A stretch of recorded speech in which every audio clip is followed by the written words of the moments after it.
called River Bend, designed by the Stefano and Partners, completed back in 2003. It's going to have the row of townhomes and mansionettes along the base. Above that are several floors of parking, and above that we have the tower units. Now you see and saw how very skinny this building is. The reason it is, bless you, so skinny is because of some train tracks that cover around the back side of the property, causing the land here to be very narrow. So narrow there was not enough room to construct ramps to access the parking garage. Involved in garages, you need a wide turning radius. So instead, they designed elevators in that space to lift the cars onto the floors where they're parked. I hear a train. I don't know if there's one going. Yep, if you look to your right in that gap, there's a train going by right now. So if you had taken this boat tour, let's say 20 months ago, you'd have absolutely no problem seeing the train tracks directly here to our right. But once again, we have more new construction. Going up here is this 52-story tall office building called River Point, designed by Picard Chilton Architects out of New Haven, Connecticut. The building here is going to rise to a height of 732 feet once everything is said and done. So phase one was the deck over the train tracks to our right, which they have done. The porthole-like openings are fans to ventilate the diesel exhaust from inside the tunnel. On top of the tunnel, you're going to have an 1.5-acre landscape plaza that is going to be open to everyone. They're currently in the process of adding the curtain wall. That's what you call the glass here. They're bringing out a piece of glass right now. They call it a curtain wall because you hang these panels of glass as if they were a curtain. They'll pull it out, turn it around, snap it into space.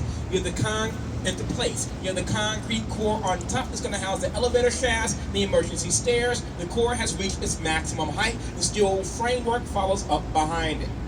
The building itself here is going to have approximately 1.1 million square feet of office space once everything is said and done. But speaking of done, I ain't done just yet.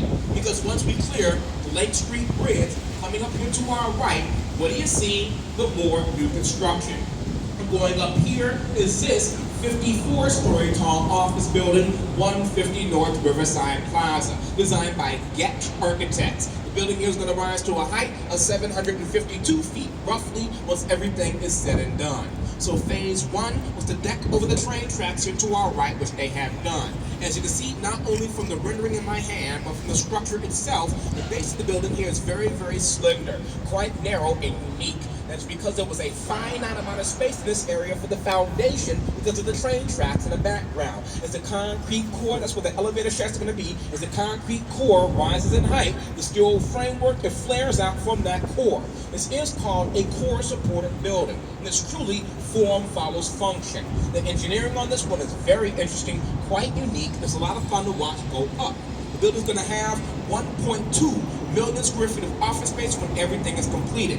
So 2 office buildings side by side, 2.3 million square feet of space, and 3 acres of landscape open public space. Not bad. So the tracks pass beneath the building here to our right onto Union Station. As you can see, this is headquarters to Boeing, the plane and aerospace giant that moved to Chicago back in 2001. The building itself is from 1992, designed by Ralph Johnson of the firm Perkins and Will. Under the last, there's a train going through right now, here are the wheels. Under the last 1, 2, 3, 4 bays of the building here at the base, there's a switching point where the train tracks crisscross one another. Very dense. Not a lot of room to drill the supporting caissons and foundations to hold up the very tall building. Now, under the southeast corner here along the river, not a problem. Under the opposite southwest corner, problem. Train tracks, no room for the foundation. They weren't going to move active train tracks to build a high-rise. For the most part, the southwest corner of that building is hanging out into midair. How's it being supported? Once we clear Washington Boulevard, if you look to the top of the same building we have just passed, you will notice there's a steel truss system on top. That steel truss system is being anchored to the east side of the building along the river to help support and suspend that southwest corner. That corner is what you call being cantilevered.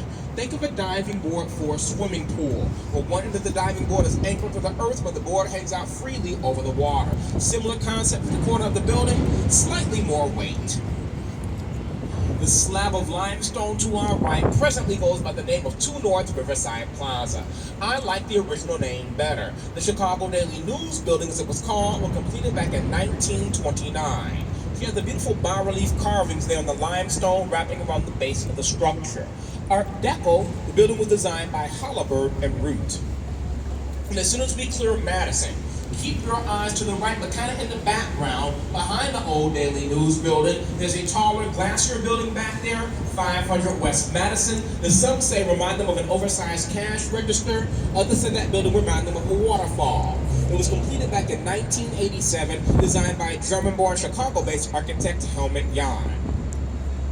But here you can clearly see below the buildings from the train tracks. All the buildings to our right along the river are built atop air rights. The developers bought the air above the train tracks from the railroad companies in order to build and develop buildings above that space. In the background there to our right with the green glass, black cladding, and sloped roofs, you're going to have the modern 525 West Monroe from 1983, designed by Skidmore, Owings & Merrill. The taller stone-clad building here to our right with the soaring verticality is 500 West Monroe, postmodern from 1992, designed by Skidmore, Owings & Merrill. We have just passed Gateway Center 1, and here to our right is just its twin, Gateway Center 2. Mid-century modernism, 1965 to 68, designed by Skidmore, Owings & Merrill. So Skidmore designed all four buildings at that intersection. Again, the tracks lead to and from Union Station. That's going to be the short, classically inspired building, a quarter of a block to our right in the background from 1925. I know that most of you all aren't from Chicago, but perhaps you have seen these buildings on TV. You may not realize it. If any of you all have ever seen The Untouchables from 1987 with Sean Connery and Kevin Costner, there's a scene at the end where you have the baby stroller falling down the stair steps in a shootout. That scene was filmed inside of the Great Hall there of Chicago's Union Station. If you've never ever seen that movie, I highly recommend it because it's really good. Talking about Al Capone and Elliot Ness here in Chicago back in the early 1930s. Right now, though, we're going here beneath Adams Street, aka Route 66. And not even a coat of paint can make me like the building here to our right. Because at one time, the beautiful Grand Concourse of Union Station stood on this site. It had curved, riveted steel truss columns, but it was foolishly torn down in 1969 and replaced with the architecturally uninspiring Gateway Center 3 here in 1971. Then we're going to have this little old short four-story building that currently houses the Health Club and Corner Bakery. But originally it was a Mid-America Commodities Exchange. Now when you have an exchange, normally you have to have a trading room floor. And when you have a trading room floor, you don't want a lot of interior support columns inside of that space, as those columns get in the way and interfere with your hand signals. So instead of utilizing a lot of interior support columns, the X's going around the outside here are doing the majority of the supporting. It's called X-bracing, just like the John Hancock Center on North Michigan Avenue. John Hancock being vertical, building we just passed was horizontal. Here we're going to have the fourth and final of the Gateway Center buildings from 1983, designed by architect James DeStefano, who at that time worked for Skidmore, Owings & Merrill. This is a great example of architectural contextualism, a building that fits into its site and its surroundings. So we have the graceful curve and facade of the structure, and we have the bend and crook in the river directly in front of us. We have the green glass of the building, we have the green water of the river. I'm guessing that at least half of you all, probably more than half of you all, have seen The Dark Knight, the Batman movie from 7 years ago. Opening scene, the Joker and his gang, they're gonna rob Gotham National Bank. They bust out a window in an office building, the building directly here to our right. They use a zip line to go to the rooftop of Gotham National Bank, the next building coming up, which in reality is a former main post office for the city of Chicago. Built in phases, it was finally completed back in 1932 and designed by Graham Anderson Probst and White. It was the world's busiest and biggest post office. Chicago needed the biggest, as well as the mail order and catalog capital of the world, with stores like Sears, Marshall Field, Montgomery Ward, Spiegel, all utilizing catalogs